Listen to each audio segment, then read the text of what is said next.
আপু skin damage যদি না থাকে তাহলে কি আমি সুদিং জেল ইউজ করতে পারবো না?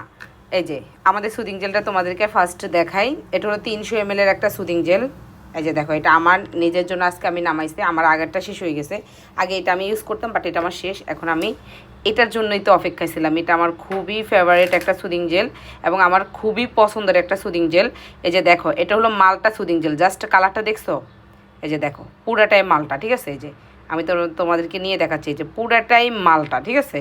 এটা অরিজিনাল মালটা দিয়ে তৈরি করা এবং খুবই ভালো, স্কিনের জন্য খুবই ভালো কাজ করে, যেটা বলার মতো না। স্কিনটাকে এত বেশি হেলদি, গ্লাসি, গ্লো এবং চকচক স্কিন দেয়। এটা তোমার স্কিনটাকে রিঙ্কেল, পিগমেন্টেশন দূর করবে, বয়সের চাপ কমিয়ে, চোখের নিচে ভাঁজ পড়া কমিয়ে স্কিনটাকে টান টান করবে। মানে আমার কাছে স্কিন কেয়ারের সবচেয়ে বেশি ভালো লাগে সুদিং জেল। যত বেশি দিবেন স্কিন তত বেশি ভালো থাকবে। স্কিন হলো আমাদের খাদ্য, মানে এক কথায় আমরা ভাত মাছ খাই না, তো আপনাকে এই সুদিং জেলটা আপনার স্কিনটাকে খাওয়াইতে হবে যদি স্কিন আপনি ভালো এবং স্কিনটাকে গ্লাসি চকচক রাখতে চান, বয়সের চাপ কম রাখতে চান, পিগমেন্টেশন কম রাখতে চান, স্কিনটাকে একদম হেলদি চকচক করতে চান।